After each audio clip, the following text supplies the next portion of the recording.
Hello, my pretties. Welcome. It's me again, AncientSwan, because it is me, I am who I am, and I'm still me, who is the one making these videos and guides. Welcome to yet another guide for how to play the game Cities Skylines 2. This is lesson 1 in how to build a piece of shit city, where in the next 30 minutes or so, I don't know, I have no idea how long this might take. I'm still just writing the script and haven't even loaded the game yet, but let's say 30 minutes or something. Where in the next 30 minutes or something I aim to not only enthrall and entertain your faces with some of the best damn gameplay you've ever witnessed, but also to entertain and to inspire. Just imagine, just think to yourself, can I also build a piece of shit crap city from scratch? And the answer is yes. Yes, you probably can, especially after seeing this guide where you will learn tactics and strategies and other things along the way. So let's get started. Now, first off, let's pick a map. I will be playing on one of my own maps today because I always do, because the base game maps suck ass, or at least the only one I've ever played on did. As a highly functioning autistic Scotsman, the first and only ever game map I've ever played on was Great Highlands. I loaded the game on that first day, saw the Great Highlands option and thought, that sounds Scottish, I'll play that one. And you know what? It offended me. I was offended by a map in a game. I don't know what that says about me, and I'd rather not think about it. So anyway, I now just play my own maps, of which there are more than quite a few. Today we are playing on this map, Chernobyl, Ukraine. Because if we're going to set out to fuck shit up, we may as well do it in a place that's already got that head start. And what place on this God's green earth has a better head start on being an absolute hole than a place where the pigeons have dog ears growing from their testicles? So let's select. Now, as already mentioned, the purpose of today's lesson, my fine students, is to build our very own piece of shit city from scratch. And so let's give it an appropriately worthy name. I think something like Crapton by Berg, Wick, Ham.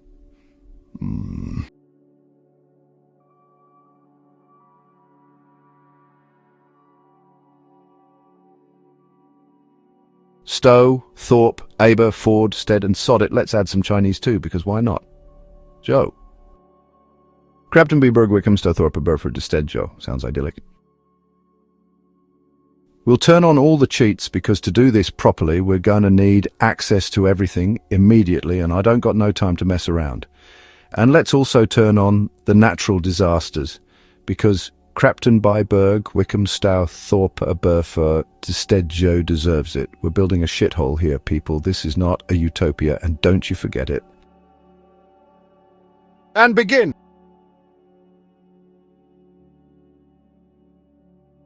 Now, this is lesson 1 in the series, which I have very vaguely half-ass planned out in some sort of advance. And in this lesson, lesson 1, we will be very purposefully getting the infrastructure wrong. And where better to start than with the roads? I think it incredibly important that every single little sim entering our city has as difficult a time as possible while trying to get to the other side. I think it's also important to note here that when playing this game and building your city, there is in fact some traffic which will enter your map with the sole and only purpose of getting to the other side and getting out again. Some traffic does not want to visit your city, it does not want to visit your sims, it does not want to visit your shops or your parks or your industry, it just wants to get the hell out again immediately and ASAP. And as can be seen here, there is already a road laid for that traffic to do exactly that, and I think it's very, very important that the very first thing we do is just completely fuck that up. So let's begin. So here's my plan. I want to break this road. I want to force visitors to my city out of their cars almost immediately. I want them putting their death metal box into a car park, where they will then be forced to get out and walk across to a bus station, where they will then have no choice but to ride the bus to the other end of the map, where they will then be forced to do it all over again. Right then, so let's break this road and stop the traffic from so easily getting through. It also goes without saying that any roads we do place here will be the worst road possible. I'm thinking gravel should do the trick, so we'll place some gravel roads to give places for us to then also add our car parks. None of this has to be pretty. This is Crapton by Berg, Wickham, Stowe, Thorpe, Burford, Stead, Joe, not Edinburgh. Oh yes, and the most boring part of every single new game start, connecting the basic electricity and water. Better not forget that, otherwise none of this will work. because car parks absolutely do need connected to the city's water supply. Don't ask me why though, because I'm stumped, but it is what it is, and that is life. So let's do all those. Okay, that's that done, but for this to work, we are going to need some public transport. I think buses are crap enough, so let's go with that. We're also firstly going to need a bus depot. In fact, we'll need two of them because these roads will stay disconnected, and so each side will need its own depot and own buses. I'll be putting these depots way at the edge of the map, as annoyingly far away as possible, because there is absolutely no reason that public transport should be in the slightest bit convenient. Goes without saying that we'll also be needing bus stops, otherwise what the people going to ride to get to their destination. So let's place a couple of them. And also, I think some pathways connecting the two sides so that the little folks can walk from one to the other. Okay, good, very pretty. I think a path here and then also a wee pedestrian street, because I want to, literally no other reason why. Very good. The enshittification of Chernobyl continues. Can you imagine? It's Chernobyl, but made even worse. Oh, and don't forget to add some bus lines, otherwise what's the point? One from this bus stop reaching out to the city edge and back, and then another from the second bus stop reaching out to the other side and back again, just like that. No point in changing the bus lane colours. That would make things too easy, and I'd much rather have all Sims confused shitless as they desperately attempt to figure out which bus route is which. I will colour code nothing, and I will be happy about it. And don't forget to raise those ticket prices to the max as well. Life ain't cheap, and it's important that every person encountering Crapton by Bergwickham Stowthorpe or Burford Estedjo is made painfully aware of it. Okay? Good. And almost immediately we encounter our first problem, that being that there are no workers to man our car parks. Why can't the workers just come from outside? I'm going to need to place some houses just so people will move in. And then I'll have folk to work these car parks. But why? Why can't they just come from some other place off the map? This is bollocks. And we all know it. Never mind, it is also what it is. I swear half this game is just me redesigning shit to get around the game's shortcomings. There is absolutely no good reason that a worker can't come from outside. None. Sigh. Anyway, so we're going to add a wee neighbourhood here and a handful of houses for the workers to lay their pretty heads at night. Lovely, isn't it? No schools or anything like that, though, because just how smart do you need to be to work a car park entrance? I could even employ a flat earther and the job will still get done well enough. So, this is the neighbourhood when built. I had to make it a little bigger than first wanted because apparently 15 houses does not provide enough workers for 6 car parks and some bus stuff. And as you can see, we already have some dead folks waiting for a lift. They'll be waiting a long time though, so no point in holding their breath. And it is now that I'm realizing my entire plan was a stupid failure. Sims are supposed to enter this city on bus or car, get off and walk to the next bus before getting on that one and leaving my hellhole, but it has failed. Even with a ready workforce manning my car parks and buses, it's not working. We can see here that buses coming into the city have 0 folk on them, nobody. And not only that, but the car parks are empty. People driving in are not stopping and getting out at the car parks. It's all been a massive failure, a big giant bloody waste of time. And do you know why? It's because of this bloody pedestrian street. It's supposed to only be for wee folk walking, but instead these asshole drivers are just careering along it at dangerous speeds, putting pedestrians in danger. What the shit is going on? Colossal order? What the actual fuck do you call this? Let's check the game's description for the pedestrian street. Maybe it's me that's gotten it wrong. And I quote, pedestrian street, a street where only foot traffic is allowed apart from service and delivery vehicles. What a load of balls. These things have wheels, not feet. I hope this driver crashes and burns.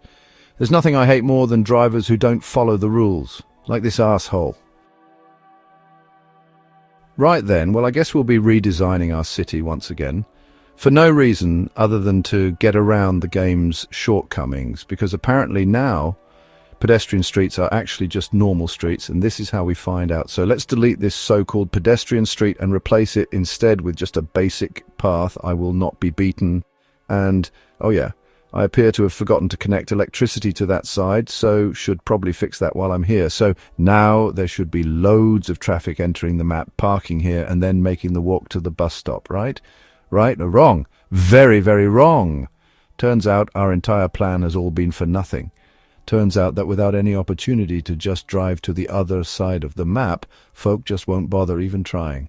Turns out that instead of different traffic, we now just have no traffic.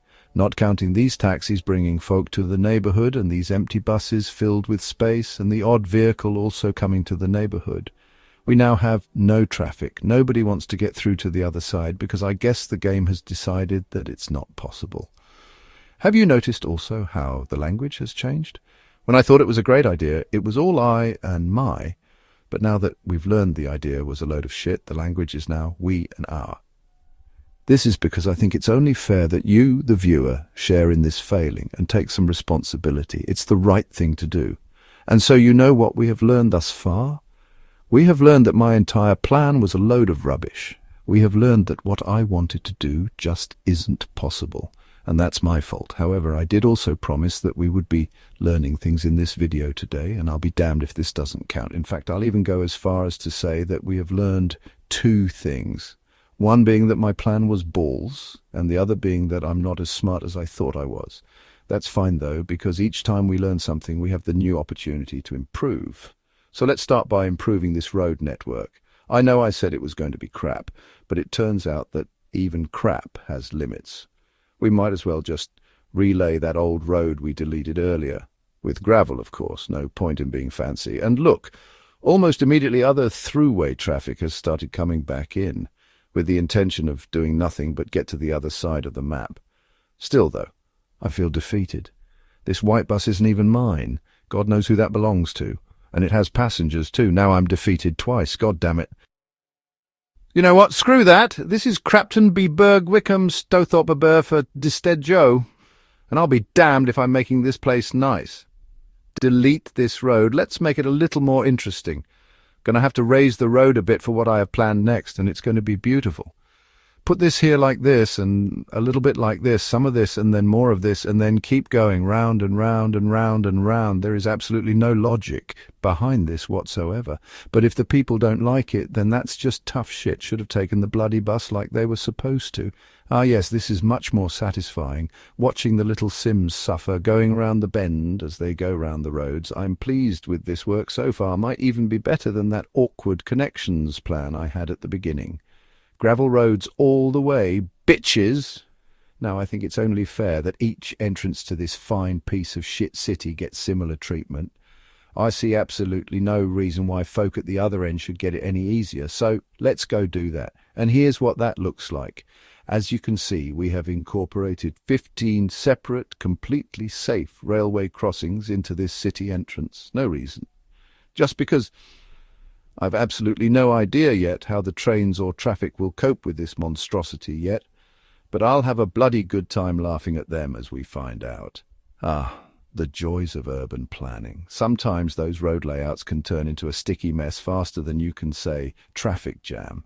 But hey, every great city planner has to start somewhere, right? Embrace the chaos. I don't care what you say. This is a creative masterpiece. The commuters feel they are putting their lives at risk every time they go to work. Will they catch the train? Will they avoid a collision? Find out on the next episode of Survivor Commuter Edition. Just imagine the stress we must be causing them all. Cars weaving in and out, trains screeching to a halt, and citizens probably questioning their life choices. And I am the mastermind behind it all. It is glorious. And finally, at the third entrance to this city, I have created this new monstrosity. It looks simple enough, until you realize that every 2 meters there's a new junction to nowhere, and every single one of these junctions either has traffic lights or a stop sign. Ha ha ha ha ha! Screw these people. We have created one of the world's most frustrating roads, a stop-and-go marathon where patience goes to die. Imagine the faces of these poor drivers constantly stopping every 2 meters, only to find themselves at yet another junction to nowhere. It's like an elaborate prank on every single motorist. This is what they get for not taking those damn buses. This is my equivalent of a bad dream where you keep running but never get anywhere. My city is a driving endurance test where only the most patient or stubborn will survive. Good luck getting anywhere on time now, shit sticks. Oh, it was your first day at your new job? Whoopsie. What's that? Your wife is in hospital right now, giving birth, and you'd like to get there immediately. Not today, buddy. Not today. Maybe next time, though. What do you mean your child is out there, just standing alone on the street corner, waiting to be picked up? Should have bloody left home earlier then, shouldn't you? Gord, I hope it rains. Right then, well, that's us successfully bollocksed up the road entries and exits to our grand hellscape. But at this point, I think it's important that we ask ourselves, how can I make it worse? Well, that's a very good question. I'm glad you asked. And you know, it's not like roads are the only way in. How about those trains? Well, this is the main train junction before I started. It's functional, straightforward, quick and safe. Exactly all of the things that are just completely unnecessary. I mean, who the hell wants to get to where they are going in a timely and orderly fashion? Sure as hell not me. And so we have fixed. And this is what it looks like now. I think it goes without saying that this is a massive improvement on whatever thing that was previously. Everyone still gets to where they want to go, but this time they do it by taking what I like to call the scenic route. I have named this new train line the Groundhog Day line. I like to imagine the sheer confusion on the passengers' faces as they pass the same landmark for the 36th time. This is basically a tourist attraction in its own right. Admit it. You want to take this train line in real life just for the sheer dizzying hell of it. We've also bested the last train meets road intersections party by increasing from 15 crossings to this now mighty high number of 18 railway crossings. I think it's fair to say we have truly outdone ourselves in creating the ultimate gauntlet of chaos. With 18 separate railway and highway crossings within barely 3 miles, commuting to work has now been turned into an extreme sport. But AncientSwan, I hear you ask, this is just another way for people who don't live in this city to get in and out again. What about the folk actually living in Crapton, Biburwickham, Stouthorpe, Burford, Stedjo? How do they get on and off this wondrous journey to somewhere exceedingly better? Well, I'm glad you asked. Behold, middle of bloody nowhere train station, named after the fact that, yes, you guessed it, it's in the middle of bloody nowhere. You might be thinking to yourself that such an integral part of a city's transport infrastructure, such as a train station, would be somewhere convenient for all involved. And you'd have thought wrong. This is what's called embracing the art of urban inconvenience. Every visit to the train station is now less of a trip and more of a pilgrimage. Fun for the whole family, if you can find it. But wait, what the hell was I thinking? Connecting it to the city via this terribly far too convenient gravel road? Oh no, this is all wrong. No, delete that shit. Replace with standard path. If you want to get to this station, you'll be walking there. Calories burned is a longer life earned, boys and girls, and there ain't no calories getting burned as you sit your ass in the back of a taxi. Looking after your body is increasingly important, especially in a city which thus far has bugger all healthcare. And they'd best hope I don't catch any of them smoking. You will note also that this is a standard path and not one of those ridiculous pedestrian street things. No, we have learned our lesson about those. And that lesson is that citizens of this city cannot be trusted to pay attention to road safety, common decency, rules and regulations. So they get this instead because that's what they deserve. Ah, yes, this is much better. I think we can all agree on this. Naysayers will be shot. Now, although the train station has been put way out in the middle of nowhere, you will see that I have placed the actual rail yard smack bang in the middle of where the people will be living. This is because the noise and pollution caused by putting a rail yard next to the houses is integral to the economy of this city. It's difficult to be late to your job when you couldn't get any sleep last night. You try waking up late when you haven't slept yet. It's not possible. You'll see. This will ensure that all workers are at their jobs on time and the economy will boom. Provided, of course, that said job is close by, because if you've got to use one of those earlier roadways, then yeah, you're fucked. Still, though, probably should have thought about that before moving to a place called Crapton by Wickham Stew Thorpe Burford Stedjo, shouldn't you? Speaking about noise and pollution, exactly where you don't want it. You'll also notice a cargo train terminal has been placed nearby. Still no houses here yet, but there will be, and when there is, they'll hate it. Planning ahead is key, and we ain't even close to being finished screwing this up yet. And one final twist of the knife for anyone who thought sleeping was an option. Let's not forget what might be the king of them all. A big giant fuck-off airport right amongst it. Every takeoff and landing is a symphony of noise and cacophony of roars. Fair enough, this might not be quite as in the middle of it all as the train things, but the city will grow. And when it does, I'll make damn sure it grows right around all of this. Just imagine the daily lives of our citizens. Trying to have a quiet dinner only to be interrupted by the roar of jet engines, or attempting to relax with a book while planes zoom overhead. It's a level of inconvenience that I personally find to be quite satisfyingly evil. I think later on I might place loudspeakers around the airport that play the sound of airplanes, even when there are none. Flights will also be scheduled at all hours of night. If midnight and 3 a.m. flights are not a thing yet, then they're about to be. And I'm also thinking about building a sound barrier that only directs the noise towards the residential area, because what's the point in noise if not everyone can share in the joy? Life is for sharing. Misery, doubly so. And finally, the final part of today's lesson, shipping. In today's example, we will see that we have placed both cargo and passenger shipping terminals in the same vicinity, and sharing the same road network, a masterstroke in creating the ultimate traffic pressure cooker. The poor wee souls will have to navigate through this mess, commuters mingling with cargo trucks, tourists dodging forklifts. If God built cities, he'd build them exactly the opposite of this. And that is exactly what we're going for. I've also made sure to include it within the same vicinity and network as the airport, therefore maximizing peak stress and likelihood of accidents. Hell yeah, baby. Do not forget, ladies and gentlemen, this is not the paradise you want to live in. This is the hell you want to send your enemy to. Crapton by Wickham Stowthorpe Burford Stedjo is the ultimate test of endurance for its residents. With chaotic roads, labyrinthine train tracks, and an airport smack in the middle of a residential area, we have turned our city into a dystopian urban nightmare, and I love it. And don't worry either, because we're going to make this thing so much worse. You think this is bad? You just wait and see. Not today, though. That's for another day. For today, I think we can all agree that we have very successfully implemented the beginnings of a transport network that will drive suicide rates through the roof. Either the traffic will kill you or you will do it yourself. Stress is key. Get up. Go to work. Do not sleep. Do not try to understand.